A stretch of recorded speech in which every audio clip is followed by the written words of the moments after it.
চুরির মামলায় আসামি সোহাগ, আর আসামিকে না পেয়ে ৬৫ বছরের প্রতিবন্ধী মাকে আটক করে নিয়ে যায় পুলিশ।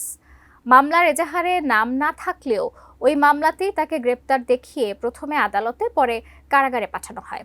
পুলিশের এমন কাণ্ডে ক্ষুব্ধ এলাকাবাসী, দাবি উঠেছে দোষী ব্যক্তিকে বিচারের আওতায় আনার।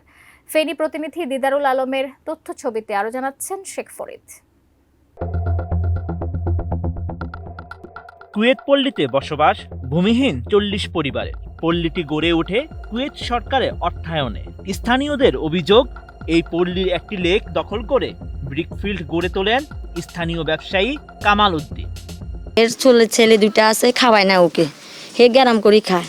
তাহলে হেরে ধাক্কায় মহিলা পুলিশ নোয়ানি এরে থানালাই কিচ্ছে ওসি কিচ্ছে এরে ধাক্কায় হেরে গাড়িতে তুলে নিয়ে গেছে।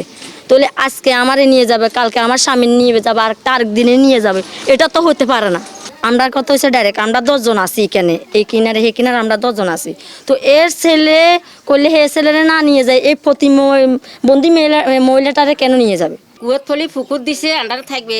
কুয়েতফলি পুকুর দখল করছে, আন্ডা মানববন্ধন করছি। আর সে আমাদের স্বামীর নামে হুতের নামে মামলা গল দিয়ে ভুয়া হুরাই লেছি। তো এখন একটা পুরুষ আমাদের ঘরে দূরে থাকতে পারে না। আমরা মহিলারা আছি, এখন আমরা মহিলার ঘরে দড়ি লই যাবো। একটা পুরুষ আমরা ঘরে দূরে থাকতে, আমরা মহিলারা হলালাই থেকে থাকতে পারি না, আমরা পর্যন্ত দড়ি লই যাবো। বাবরে কিয়া কমু আমরা তো নির্যাতনেতে আছি। এমনি কইলেও আমরা নির্যাতন, এমনি কইলেও আমরা নির্যাতন। কিন্তু আমরা তো গরিব, আমরা এটা কুয়েতপল্লিতে আমরা রয়েছি যে আমরা কেন অসহায়ের মতো রয়েছি। আমরা মামলা কল দিদি হেমিয়া আমরা ওই হোলার নামে মামলা দিছে, আমরা হোলার করে নোহাই আমরা বুয়া ইয়ারে ধরে লেগে গেছে। পুলিশে আসি, মহিলা পুলিশও আনে না, গার্ড দিয়ে দৌড়া ধাক্কায় উঠে নিয়ে চলে গেছে। মহিলাটা একদম হাঁটতে পারে না, মানজুর আর কি। আর তার প্রতিবন্ধী কার্ড আছে, বাতা পায়, সব কিছু। ওনাকে উনি পেশাব পায়খানা পর্যন্ত করে দিছে ভয়ে। ও বয়স্ক মাইয়ালা, বয়স্ক মানিকে প্রতিবন্ধী মাইয়ালা গাড়ি লই গেছে গে। হে হোলা দোষ করছে, হোলারও লই যাক। মাইয়ালা ইয়ে কিচ্ছে হোলার নাম মামলা করছি, আমরা হোলার না লাগ পাই মহিলা গাড়ি লই গেছে ওই প্রতিবন্ধী। এখানে পুলিশের তো আন্ডা কিছু করতে পারিয়েন না, কথা বুঝেন নাই? বলে আন্ডার তো থাকছে। আর তাইলে এই পঙ্গু মাইন্য লাগারে মানে থাকছে, মাইন্য লাগার বড় লই গেছে ওই থানাত লই যে বস ইয়ার গলাইছে দেয়ালে। ছেলের নামে যখন মিথ্যা মামলা দিছে, ছেলের যখন হাই ন, তাইলে অন মারেও নেওয়া উচিত হয় না। মা প্রতিবন্ধী, এক অঙ্গ নাই, হের পাও একটা প্রতিবন্ধী, এত একটা, তা হেরে তো নেওয়া উচিত হয় না। পরিবেশ দূষিত হওয়ায় পল্লীর বাসিন্দারা মানববন্ধন সহ বিভিন্ন দপ্তরে লিখিত অভিযোগও দেন কামাল উদ্দিনের বিরুদ্ধে। আর এতেই ক্ষিপ্ত হয়ে ওঠেন কামাল। গত সেপ্টেম্বরে কুয়েত পল্লীর বাসিন্দাদের নামে চুরির মামলা করেন ব্রিকফিল্ডের মালিক কামাল উদ্দিন।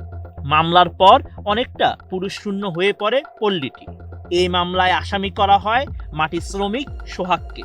পরে গত ৮ নভেম্বর সোহাগকে গ্রেপ্তার করতে পল্লীতে অভিযান চালায় পুলিশ, কিন্তু তাকে না পেয়ে তার প্রতিবন্ধী ও ভিখারি মা তরিকে নেসাকে আটক করে আইন শৃঙ্খলা বাহিনী। আমার স্বামীর নামে কামালে মিথ্যে মামলা দিয়ে রাখছে।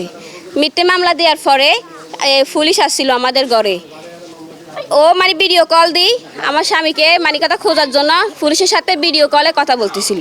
ভিডিও কলে দেখতেছে যে কি আমার স্বামী ঘরে নাই। তখন পুলিশে আমার হাত ধরেছিল। আমার যখন হাত ধরছে আঁকিচ্ছে দেখি পুলিশের হাত থেকে সরি মানে হিসকিনারে আনে দর খন্দর হাইগেন দিয়ে আমি 4 মাসের গর্ভবতী, দর খন্দ এগুলা দিয়ে মানে আমি ফলাই গেছি পুলিশের হাত থেকে সরি। মাইনলা মহিলাও আনে না, পুরুষ মহিলা পুলিশে ঠেলি আর হরে গাইতে তুলছে। গাইতে তোলার পরে হে বয়ে ফেকানা ফসাব সবগুলো করে ফেলছে। অনেক ভয় পাইছে আমার শাশুড়ি, যাতে চাইতেছে না, অনেক কান্না করতেছে, কিন্তু ওরা ছেঁচা লই গেছে আমার শাশুড়িকে। এখন আমি ওদের বিশ্বাস চাই, কামালের বিশ্বাস চাই, পুলিশের বিশ্বাস চাই। কোনো আইনে নাই। এর স্বামীর নামে যদি আসামি থাকে বা মামলা থাকে, আর আমার শাশুড়ি তো কোনো খুনির আসামি ন, কোনো ইয়ার আসামি ন, আমার শাশুড়িকে লই যাইব কেন? বাসুরের গ্রেপ্তার করা আসতেছে, পুলিশেরা আসছে, আমার বাসুরিকে না পাই আমার শাশুড়িকে গ্রেপ্তার করছে। আমার শাশুড়ির বয়স এসে 70, উনি প্রতিবন্ধী, উনি নিজের খানা নিজে খায়, ছেলেদের খানা খায় না। উনি সরকারি ভাতা আছে, চালের কার্ড আছে। ওনাকে কেন পুলিশে গ্রেপ্তার করছে? ওনার কোনো দোষ আছে? উনি কি আসামি? দোষ করছে ওনার ছেলে না। এদিকে ব্রিকফিল্ড থেকে চুরি হওয়া 2টি ফাইল ক্যাবিনেট বৃদ্ধার ঘরে পাওয়া গেছে। সেই জন্য তাকে গ্রেপ্তার করে আদালতে চালান দেওয়া হয়েছে বলে জানান ছাগলনাইয়া থানা ওসি নজরুল ইসলাম। এটা চুরির মামলার ঘটনায় তার কাছে চোরাদার হিসেবে তাকে তার স্বীকারোক্তি দিয়েছিল আমাদের পুলিশের সামনে, সেই জন্য তাকে গ্রেপ্তার করে আনা হয়েছে। আর আপনারা যেটা আমার কাছে উপস্থাপন করতেছেন যে সেই প্রতিবন্ধীর বিষয়টা আমাদের কাছে তৎক্ষণাৎ উপস্থাপন করেন নাই। ফাইল ক্যাবিনেট চোরাই মাল তার হেফাজতে পাওয়া গেছে, এটা তো আইনগতভাবে তাকে আমার অ্যারেস্ট করতে হয়, কারণ তার হেফাজত থেকে উদ্ধার হয়েছে। তার নাম এজাহারে না থাকলেও তাকে আমাকে অ্যারেস্ট করতে হবে, কারণ তার কাছ থেকে উদ্ধার হয়েছে, চোরাই উদ্ধার হিসেবে তাকে আমরা চালান করছি। অন্যদিকে প্রকৃত ঘটনা জানতে বাদী কামাল উদ্দিনের সঙ্গে যোগাযোগ করার চেষ্টা করেও তার ফোন নাম্বার বন্ধ পাওয়া যায়। তবে পুরো ঘটনা তদন্ত করে দোষীদের বিরুদ্ধে ব্যবস্থা এবং কারাবন্দী বৃদ্ধাকে দ্রুত জামিন ও মামলা থেকে অব্যাহতি দেওয়ার দাবি জানান সুশীল সমাজের প্রতিনিধিরা।